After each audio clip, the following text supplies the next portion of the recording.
ओम नमो भगवते वासुदेवाय।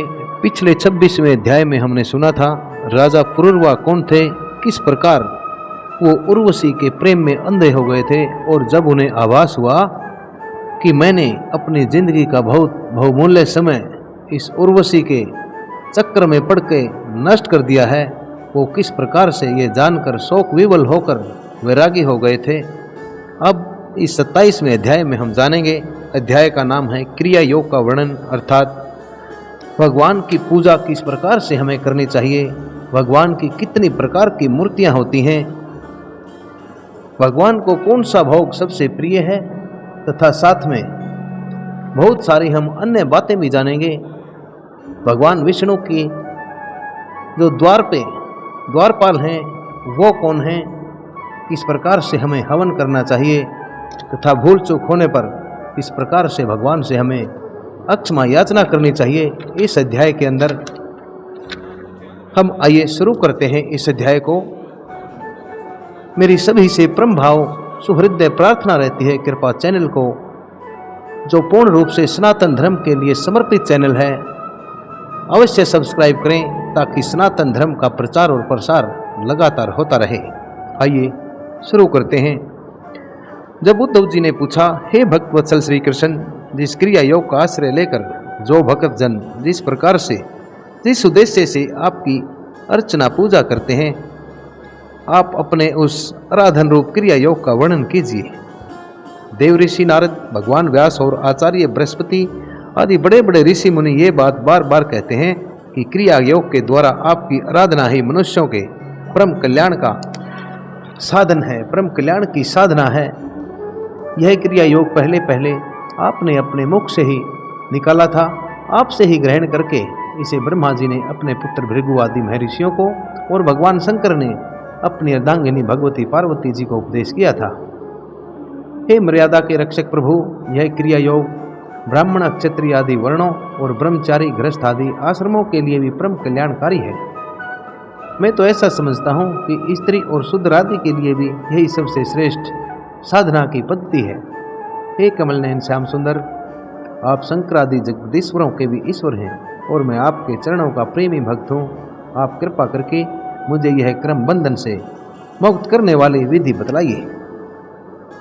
उद्धव जी के ऐसा कहने पर भगवान श्री कृष्ण जी कहते हैं, उद्धव जी, कर्म कांड का इतना विस्तार है कि उसकी कोई सीमा नहीं है, इसलिए मैं उसे थोड़े शब्दों में ही क्रम विधि के अनुसार तुम्हें वर्णन करता हूँ। भगवान श्री कृष्ण जी कहते हैं, उद्धव, मेरी पूजा की 3 विधियां हैं, वैदिक, तांत्रिक और मिश्रित। इन तीनों में से मेरा भक्त जो भी अपने अनुकूल जान पड़े, जो भी अपने अनुकूल समझे, उसी विधि से मेरी आराधना करनी चाहिए। पहले अपने अधिकारानुसार शास्त्र विधि से समय पर यज्ञोपवीत संस्कार के द्वारा संस्कारित होकर द्वित्व प्राप्त करे। फिर श्रद्धा और भक्ति के साथ वह किस प्रकार मेरी पूजा करे, इसकी विधि तो मुझसे सुनो। भक्ति पूर्वक निष्कपट भाव से अपने पिता एवं गुरु रूप मुझ परमात्मा का पूजा की सामग्रियों के साथ मूर्ति में, वेदी में, अग्नि में, सूर्य में, जल में, हृदय में अथवा ब्राह्मण में, चाहे किसी में भी आराधना करे। उपासक को चाहिए कि सुबह दातुनादि करके शरीर शुद्धि के लिए स्नान करे, फिर वैदिक और तांत्रिक दोनों प्रकार के मंत्रों से मिट्टी और भस्म आदि का लेप करके पुनः स्नान करें। इसके पश्चात वेदोक्त संध्या वंदन आदि नित्य क्रम करने चाहिए। उसके बाद मेरी आराधना का ही सुदृढ़ संकल्प करके वैदिक और तांत्रिक विधियों से क्रम बंधनों से छुड़ाने वाली मेरी पूजा आरंभ करें। मेरी मूर्तियाँ 8 प्रकार की होती हैं, पत्थर की, लकड़ी की, धातु की, मिट्टी और चंदन आदि की, चित्रमयी, बालू से बनी हुई बालुकामयी, मनोमयी और मणिमयी। चल और अचल भेद से 2 प्रकार की प्रतिमा ही मुझ भगवान का मंदिर है। उद्धव जी, स्थायी प्रतिमा के पूजन में प्रतिदिन आह्वान और विसर्जन नहीं करना चाहिए। चल प्रतिमा के संबंध में नियम यह है कि भक्त चाहे करे या न करे, परंतु बालू से बनी हुई प्रतिमा में तो आह्वान और विसर्जन प्रतिदिन ही करना चाहिए। मिट्टी और चंदन की तथा चित्रमयी प्रतिमाओं को स्नान न करवाए। केवल साफ कर दे, परंतु और सबको स्नान कराना चाहिए। प्रसिद्ध पदार्थों से प्रतिमा आदि में मेरी पूजा की जाती है, परंतु जो निष्काम भक्त हैं वह अनायास पदार्थों से और भावना मात्र से ही हृदय में मेरी पूजा कर लें। उद्धव जी, स्नान, वस्त्र, आभूषण आदि तो पाषाण अथवा धातु की प्रतिमा के पूजन में ही उपयोगी हैं। बालुकामयी मूर्ति अथवा मिट्टी की वेदी में पूजा करनी हो तो उसमें मंत्रों के द्वारा अंग और उसके प्रधान देवताओं की यथास्थान पूजा करनी चाहिए, तथा अग्नि में पूजा करनी हो तो धृत मिश्रित हवन सामग्रियों से आहुति देनी चाहिए। सूर्य को प्रतीक मानकर की जाने वाली उपासना में मुख्यतः अर्घ्य दान एवं उपस्थान ही प्रिय हैं, अर्थात खड़े होकर पूजा करना और जल में तर्पण आदि से मेरी उपासना करनी चाहिए। जब मुझे कोई भक्त हार्दिक श्रद्धा से जल भी चढ़ाता है तब मैं उसे बड़े प्रेम से स्वीकार करता हूँ। यदि कोई अभगत अर्थात बिना भक्ति के मुझे बहुत सी सामग्रियाँ भी अर्पित करे तो मैं उनसे संतुष्ट नहीं होता। जब मैं भक्ति श्रद्धापूर्वक समर्पित जल से ही प्रसन्न हो जाता हूँ तब गंध, पुष्प, धूप, दीप और नैवेद्य आदि वस्तुओं के समर्पण से अगर मेरी पूजा की जाए तो कहना ही क्या है। उपासक पहले पूजा की सामग्री की इकट्ठी कर ले, फिर इस प्रकार कुश बिछाए कि उनके अगले भाग पूर्व की ओर रहें। उसके बाद पूर्व या उत्तर की ओर मुंह करके पवित्रता से उन कुशों के आसन पर बैठ जाए। यदि प्रतिमा अचल है अर्थात शिथिल हो तो उसके सामने ही बैठना चाहिए। इसके बाद पूजा कार्य शुरू करना चाहिए।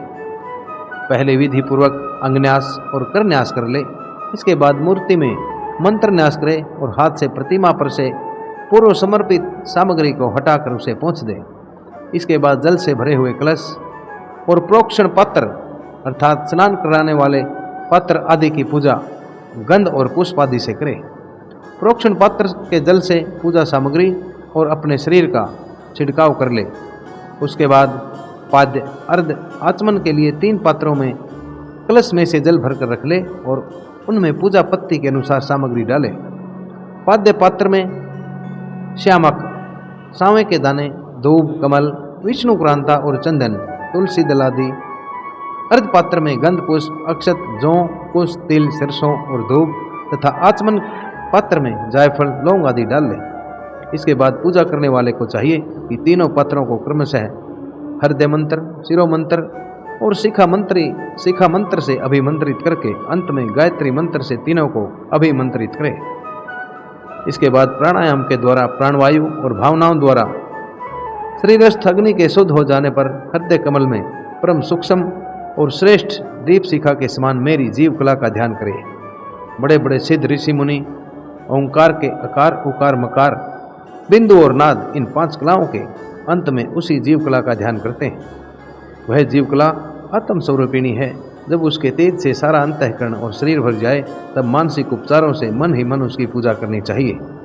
उसके बाद तन्मय होकर मेरा आह्वान करे और प्रतिमा आदि में स्थापना करे। फिर मंत्रों के द्वारा अंग न्यास करके उसमें मेरी पूजा करे। उद्धव जी, मेरे आसन में धर्म आदि गुणों और विमला आदि शक्तियों की भावना करे, अर्थात मेरी शक्ति आदि शक्तियों की भावना करे। अर्थात आसन के चारों कोनों में धर्म, ज्ञान, वैराग्य और ऐश्वर्य रूप 4 पाए हैं।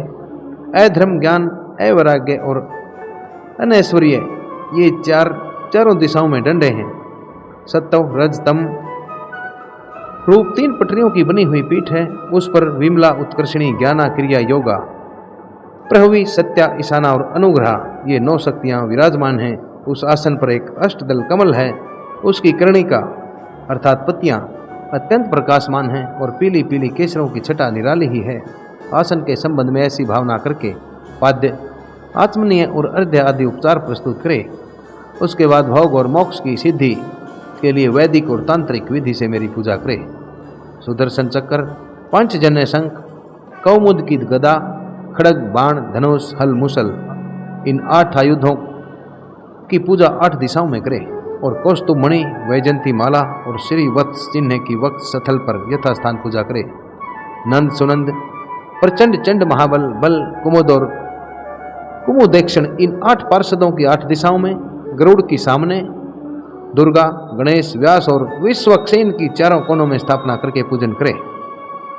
बाईं ओर गुरु की और यथाक्रम पूर्व आदि दिशाओं में इंद्र आदि 8 लोकपालों की स्थापना करके प्रोक्षण, अर्घ्य, ध्यान आदि क्रम से उनकी पूजा करनी चाहिए।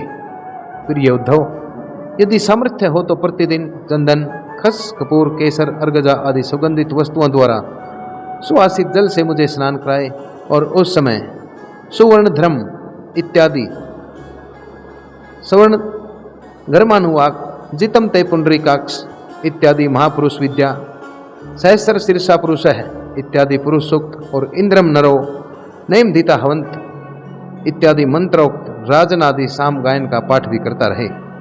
मेरा भक्त वस्त्र, यज्ञोपवीत, आभूषण, पत्र, माला, गंध और चंदन आदि से प्रेम पूर्वक यथावत मेरा श्रृंगार करे। उपासक श्रद्धा के साथ मुझे पाद्य, आचमन, चंदन पुष्प, अक्ष, धूप, दीप आदि सामग्रियां समर्पित करे। यदि हो सके तो गुड़, खीर, धृत, पूड़ी, पुए, लड्डू, हलवा, दही और दाल आदि भिन्न भिन्न व्यंजनों का नैवेद्य लगाए। भगवान के विग्रह को दातुन कराए, उपटन लगाए, पंचामृत आदि से स्नान कराए, सुगंधित पदार्थों का लेप करे, दर्पण दिखाए, भोग लगाए और शक्ति हो तो प्रतिदिन अथवा पर्वों के अवसर पर नाचने गाने आदि का भी प्रबंध करे। उद्धव जी, उसके बाद पूजा के बाद शास्त्रोक्त विधि से बने हुए कुंड में अग्नि की स्थापना करे। वह कुंड मेखला, गर्द और वेदी से शोभायमान हो। उसमें हाथ की हवा से अग्नि प्रज्वलित करके उसका परिसमोहन करे, अर्थात उसे एकत्रित कर दे। वेदी के चारों ओर कुश कंडिका करके अर्थात चारों ओर 20-20 कुश बिछाकर मंत्र पढ़ता हुआ उन पर जल को छिड़के। इसके बाद विधि पूर्वक समिधाओं का आधान रूप अन्वाधान क्रम अर्थात अग्नि में आहुतियाँ क्रम करके अग्नि के उत्तर भाग में होम उपयोगी सामग्री रखे और प्रोक्षणी पात्र के जल से प्रोक्षण करे। उसके बाद अग्नि में मेरा इस प्रकार ध्यान करे। मेरी मूर्ति तपाए हुए सोने के समान दम दम दमक रही है। रोम रोम से शांति की वर्षा हो रही है। लंबी और विशाल 4 भुजाएं शोभायमान हैं। उनमें शंख, चक्र, गदा, पद्म विराजमान हैं। कमल की केसर के समान पीला पीला वस्त्र फहरा रहा है।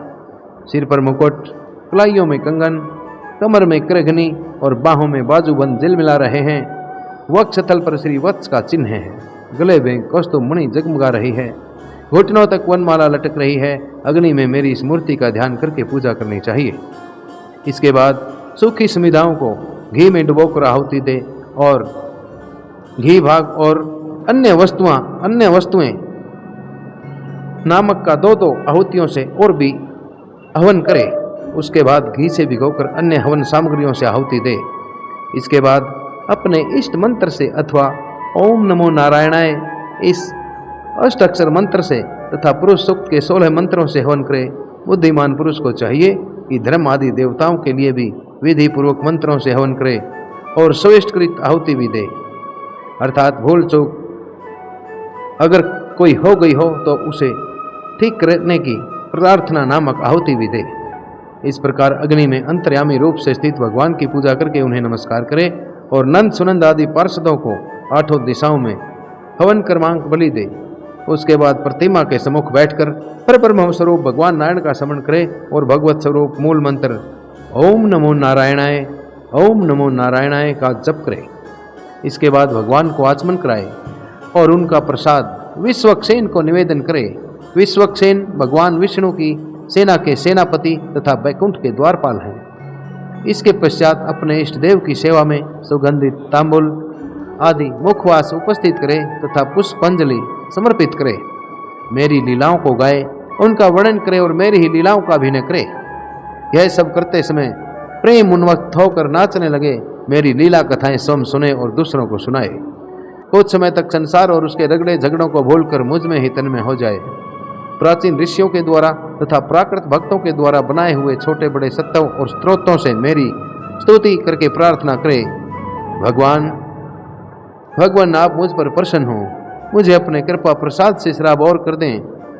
उसके बाद दंडवत प्रणाम करें, अपना सिर मेरे चरणों पर रख दे और अपने दोनों हाथों से दाएं से दाहिना और बाएं से बायां चरण पकड़कर कहे, भगवान इस संसार सागर में मैं डूब रहा हूँ। मृत्यु रूप मगर मेरा पीछा कर रहा है। मैं डरकर आपकी शरण में आया हूँ। प्रभु आप मेरी रक्षा कीजिए।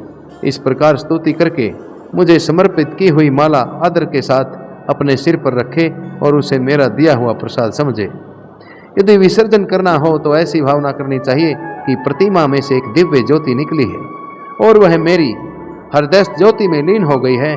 बस यही विसर्जन है। उद्धव जी, प्रतिमा आदि में जब जहाँ श्रद्धा हो तब तहाँ मेरी पूजा करनी चाहिए, क्योंकि मैं सर्वात्मा हूँ और समस्त प्राणियों में तथा अपने हृदय में भी स्थित हूँ। उद्धव जी, जो मनुष्य इस प्रकार वैदिक तांत्रिक क्रिया योग के द्वारा मेरी पूजा करता है वह इस लोक और प्रलोक में मुझसे अभीष्ट सिद्धि प्राप्त कर लेता है। यदि शक्ति हो तो उपासक सुंदर और सुदृढ़ मंदिर बनवाए और उसमें मेरी प्रतिमा स्थापित करे, सुंदर सुंदर फूलों के बगीचे लगवा दें, नित्य की पूजा, प्रभु की यात्रा और बड़े बड़े उत्सवों की व्यवस्था कर दे। जो मनुष्य पर्वों के उत्सव और प्रतिदिन की पूजा लगातार चलने के लिए खेत, बाजार, नगर अथवा गांव मेरे नाम पर समर्पित कर देते हैं, उन्हें मेरे समान ऐश्वर्य की प्राप्ति होती है। मेरी मूर्ति की प्रतिष्ठा करने से पृथ्वी का एक छत्र राज्य, मंदिर निर्माण से त्रिलोकी का राज्य, पूजा आदि की व्यवस्था करने से ब्रह्मलोक और तीनों के द्वारा मेरी समानता प्राप्त होती है। अर्थात वह मनुष्य मेरी समानता को प्राप्त कर लेता है, मेरे जैसा हो जाता है। जो निष्काम भाव से मेरी पूजा करते हैं उन्हें मेरा भक्ति योग प्राप्त हो जाता है और उस निरपेक्ष भक्ति योग के द्वारा वह सब मुझे प्राप्त कर लेता है। जो अपनी दी हुई या दूसरों की दी हुई देवता और ब्राह्मण की जीविका हरण कर लेता है, जीविका को छीन लेता है, वह करोड़ों वर्षों तक विष्ठा का कीड़ा होता है, विष्ठा का कीड़ा बन जाता है। जो लोग ऐसे कामों में सहायता करते हैं, प्रेरणा करते हैं या अनुमोदन करते हैं, वे भी मरने के बाद प्राप्त करने वाले के समान ही फल के भागीदार होते हैं। यदि उनका हाथ अधिक रहा हो तो फल भी उन्हें अधिक ही भोगना पड़ता है। इस प्रकार श्रीमद् भागवत महापुराण 11वें स्कंद का यह अध्याय आप सभी श्रोताओं द्वारा श्रवित किया गया। मेरी पुनः सभी से ये प्रार्थना है, कृपा सनातन धर्म के प्रचार और प्रसार के लिए कृपा चैनल को अवश्य सब्सक्राइब करें, सुनते रहें तथा सुनाते रहें। ओम नमो नारायणाय, ओम नमो नारायणाय, ओम